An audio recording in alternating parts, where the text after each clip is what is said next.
Glória a Deus. Nossa leitura de hoje está em Atos capítulo 21. Vamos ler, é um capítulo bem extenso.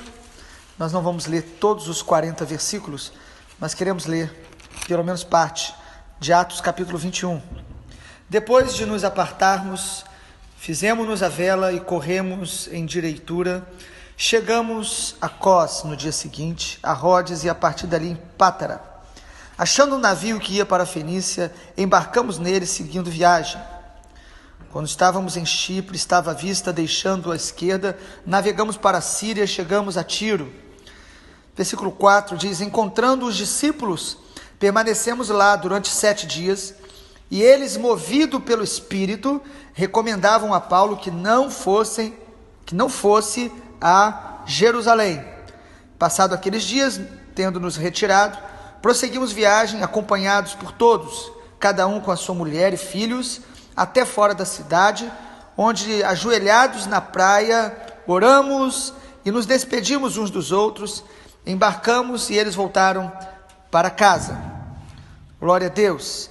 Versículo 7, quanto a nós, concluindo a viagem de Tiro, chegamos a Ptolemaida, onde saudamos os irmãos, passando um dia com eles.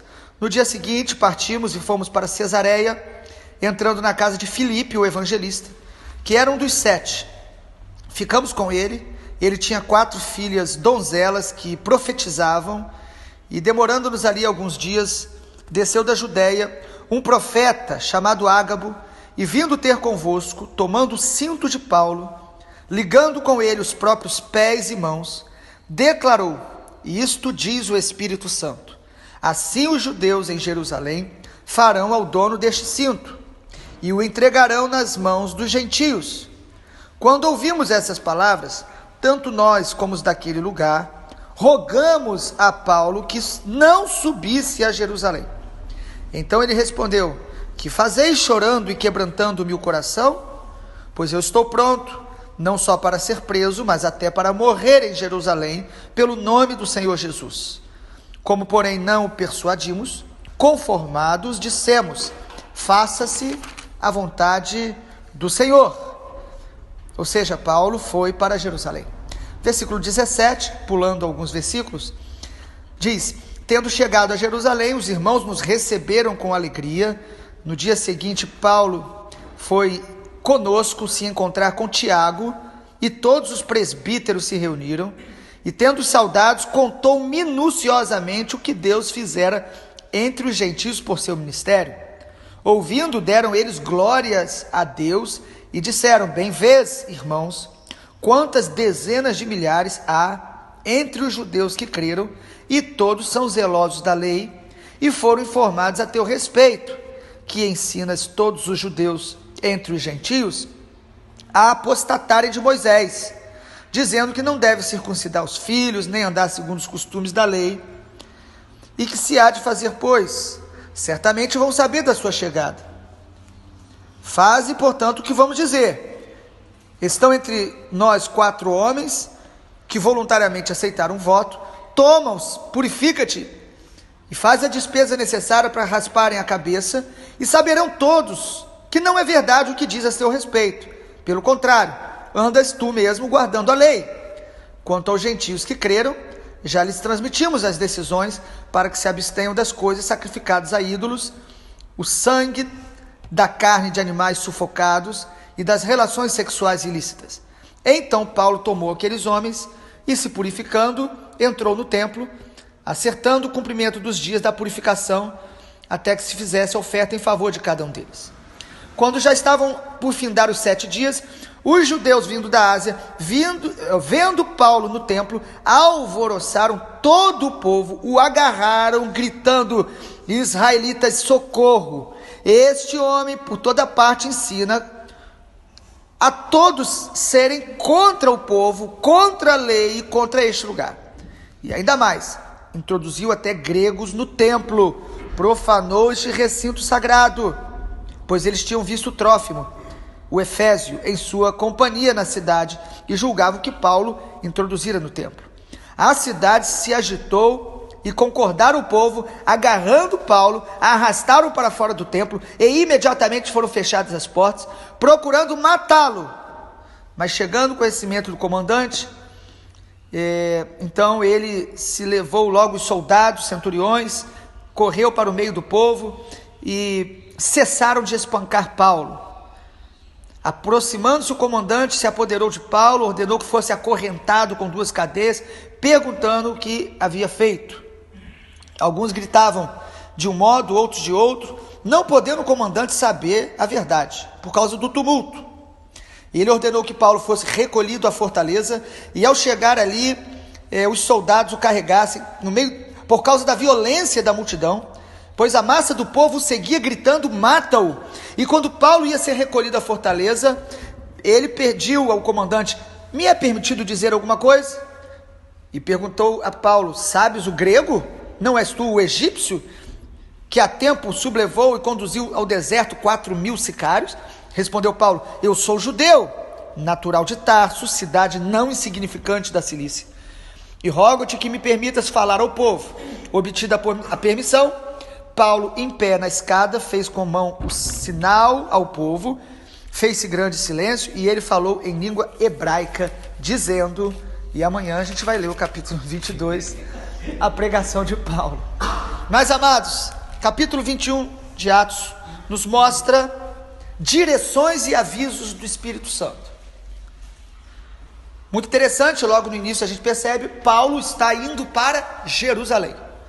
Depois de Paulo fazer 3 viagens missionárias, está com um ministério tão amplo, de maneira específica aos gentios, ou seja, aos não-judeus, o apóstolo Paulo percebe do Espírito Santo uma direção de ir para Jerusalém, o lugar onde ninguém queria vê-lo, que até a igreja de Jerusalém tinha receios, porque Paulo simbolizava a pregação do evangelho da graça de Deus, do reino de Deus, de uma maneira ampla, específica, ao mesmo tempo, e que confrontava diretamente a necessidade que alguns acreditavam ter de que, mesmo convertido, as pessoas precisavam guardar algumas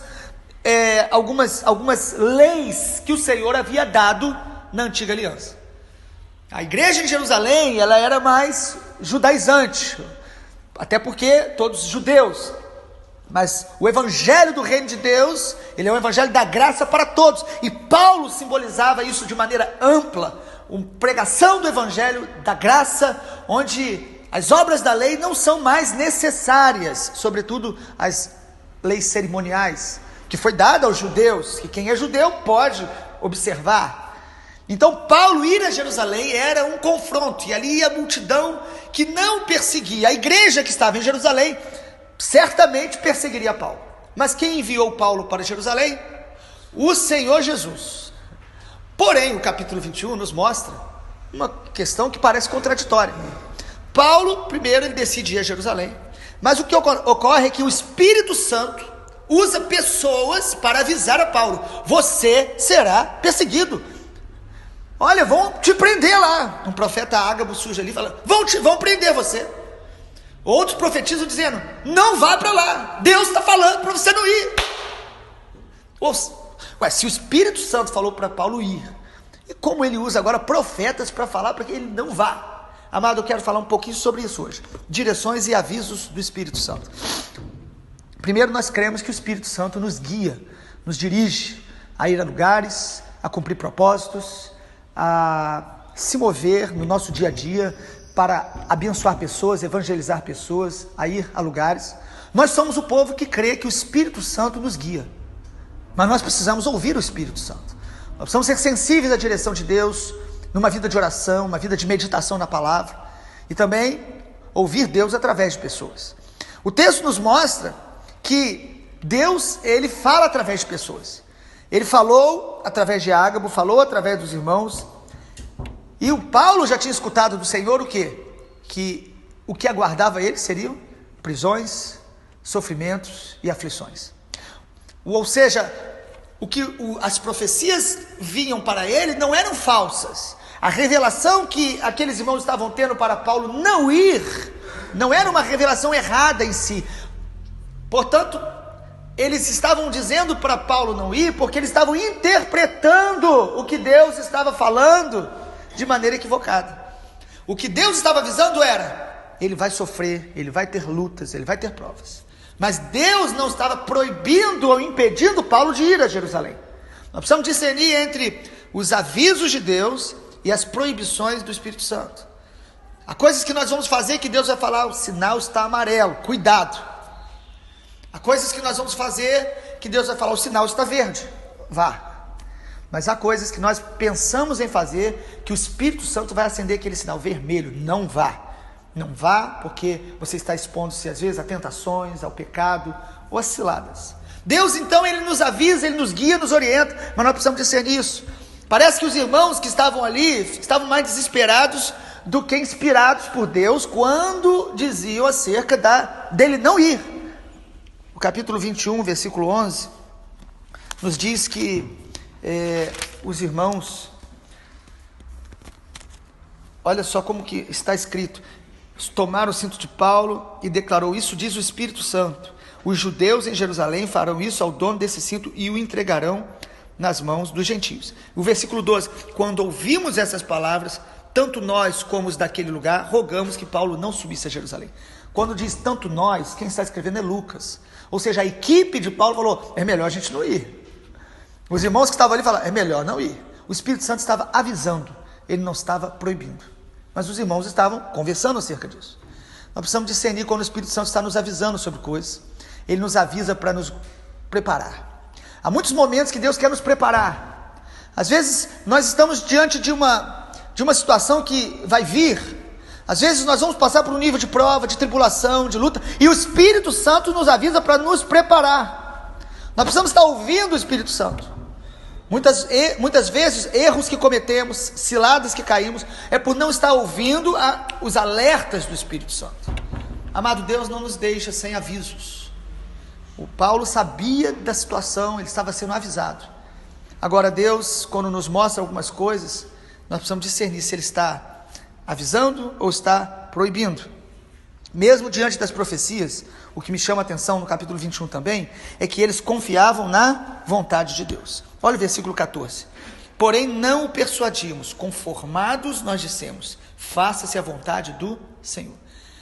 Quando Paulo diz: olha, eu vou, apesar de todas essas profecias e avisos, os irmãos não se desesperam. Eles dizem o seguinte: Deus é soberano. A soberania de Deus protege o nosso coração do desespero, da ansiedade, do medo. Deus está no controle de tudo. Às vezes algumas pessoas vão fazer uma viagem, alguém tem um sonho de um acidente, e como isso desespera as pessoas. Amado, sinto te dizer, o dia da sua partida e da minha partida já está marcado. E por mais que você tente fugir, você não conseguirá. Deus não precisa de um avião para nos levar para a glória. Não precisa nem de um carro. Não precisa de nada. Nós precisamos andar menos desesperados e mais confiantes na soberania de Deus, na graça de Deus. Há muitas pessoas aprisionadas pelo medo, não fazem as coisas pelo medo, e às vezes espiritualizam o medo dizendo: não, eu senti, eu tive um sonho, e muitas vezes esse sentir e esse sonho são fruto do medo. E às vezes alguém, ainda mais hoje com rede social, alguém teve um sonho, um sentimento, aí olha, não vá. Amado, o Senhor nos avisa, mas o Senhor é soberano sobre todas as coisas. Ele nos livra até nos nossos equívocos, até nos nossos erros. Mas nós precisamos crer na soberania de Deus. Lógico que isso não nos livra da prudência. Precisamos ser prudentes, precisamos fugir de situações, nós precisamos ouvir o bom senso, mas nós não podemos andar pelo medo. Nós não amamos mais por medo. Nós não somos mais cheios da glória de Deus por medo. Nós não fluímos mais no Espírito por medo. Por isso a palavra de Deus diz: o perfeito amor lança fora o medo. Às vezes não nos aproximamos de pessoas por medo do que elas vão pensar. Não nos lançamos mais em Deus por medo da opinião das pessoas. Amado, que o Senhor nos liberte de todo medo e nos encha da convicção de que Ele é soberano. A vontade de Deus vai ser feita na nossa vida. Nós possamos entender isso, crer nisso. E aí, em último lugar, o comentário que eu quero também fazer é que o apóstolo Paulo, em cada lugar que ele passava, ele era fortalecido pela comunhão com os irmãos. É muito interessante, no versículo 4 mostra que os irmãos o acompanharam com a família, com a mulher, com os filhos, ajoelhados na praia, oraram com ele. Um homem cheio do Espírito Santo, ele não pode se tornar um homem independente, autossuficiente. Ele precisa de pessoas, ele precisa de famílias perto dele, que o abençoem, que orem com ele. Ele é fortalecido para aquele nível de prova. Deus nos fortalece e nos prepara para o nível de prova que nós vamos enfrentar. Amado, nenhuma tribulação e provação vai pegar Deus de surpresa. Olha só no versículo 7, diz: quando concluíram a viagem, foram e saudaram os irmãos, passando um dia com eles. Por onde ele passava um dia, passava uma hora com as pessoas, às vezes 7 dias, como versículo 8 mostra. No dia seguinte foram para outra cidade, ficaram ali com o evangelista Filipe, um dos 7, ficaram com ele. Ele tinha 4 filhas donzelas que profetizaram e demoraram-se ali alguns dias. Ele imagina a conversa dele com Filipe. Filipe, como foram os milagres aí? Talvez seja aqui que Lucas ouviu o que ele escreve em Atos, que Filipe experimentou de Deus. 4 filhas profetizas dentro de casa, que maravilha essa família. Imagina como que Paulo foi edificado ali. Onde ele passava, a comunhão fortalece a gente. Nós precisamos estar junto com o povo de Deus, precisamos estar ouvindo o que Deus está fazendo entre nós. Isso nos fortalece, isso nos edifica. Nós precisamos nos afastar daquelas conversas que roubam a nossa alegria, que minam a nossa fé, conversas que só falam dos escândalos no meio evangélico, dos maus exemplos. Tudo isso, amado, só enfraquece a gente. Precisamos nos encher da comunhão que edifica, que compartilha as coisas de Deus. Paulo, onde passava, ele era fortalecido pela comunhão. Inclusive quando ele chega lá em Jerusalém, e aí é um encontro muito interessante, a partir do versículo 17, chegando em Jerusalém, os irmãos o receberam com alegria. Foi o encontro do apóstolo Paulo, referência apostólica para os gentios, com a igreja de Jerusalém, liderada por Tiago, irmão do Senhor, que foi o grande líder, e aquele encontro que representava o evangelho para os gentios, ou melhor, para os judeus. E nesse encontro, e aí, o que Deus está fazendo lá? O apóstolo Paulo conta e eles se alegram. E o apóstolo Paulo é bem recebido por eles. Eles dão um conselho: Paulo, tem 4 irmãos aí que eles já fizeram voto, ou seja, já estavam com a cabeça raspada, possivelmente, como os judeus. Estava ali, ali bem aculturados, estavam na cultura dos judeus. Paulo anda com eles aí, pelo menos para evitar qualquer coisa. Paulo, não, tudo bem, pode deixar. Mas Paulo não queria deixar de pregar o evangelho em Jerusalém, mesmo sabendo das ameaças. E ali a gente percebe que quando ele chega, logo a bomba explode em cima dele. Quando olham Paulo no meio da rua, irmãos, os judeus vindo da Ásia: é aquele homem, vamos acabar com ele. E a multidão agarra Paulo e começa um espancamento, irmãos. O apóstolo Paulo parece que ele tinha essa permissão de Deus sobre a vida dele sofrer absurdamente. Como esse homem foi espancado, ele foi ultrajado, e logo no chamado dele, Jesus falou isso, né? Eu vou mostrar para você quanto importa sofrer por causa do meu nome.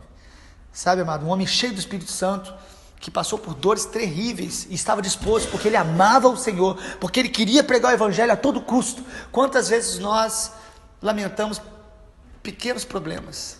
Este homem estava ali cheio do Espírito Santo, e espancaram, eles queriam matá-lo, até que chegou um representante do governo romano e disse: não, vamos tirar esse homem daqui, o que está acontecendo? O homem não estava entendendo nada, achou que ele era um egípcio rebelde, e até que ele se explicou, e aí ele pediu para falar. Que coisa tremenda.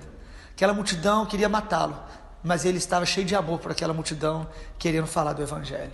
Esse é o apóstolo Paulo, dirigido pelo Espírito Santo. Que o Espírito do Senhor nos conduza, que nós possamos discernir as direções, os alertas, as proibições do Espírito Santo sobre a nossa vida, que nós possamos estar atentos, confiando na soberania de Deus, que nós possamos estar nos fortalecendo na comunhão com o corpo de Cristo, por onde a gente passa e onde nós estamos, que nós possamos estar observando os avisos de Deus, que pode estar nos livrando de lutas lá na frente, ou nos preparando para que quando a luta vier, nós estejamos com os nossos corações prontos para vencer as lutas sem esmorecer, porque o Senhor, Ele nos prepara nos avisando pelo Espírito Santo. O Senhor Jesus nos abençoe. Amanhã nós meditaremos em Atos capítulo 22, a pregação do apóstolo Paulo. Leia antes, facilita muito o nosso entendimento. Medite na palavra de Deus, porque a palavra de Deus, ela nos cura, nos liberta, nos ensina, nos corrige, nos limpa. A palavra de Deus é alimento para a nossa alma. Seja assim em nome de Jesus.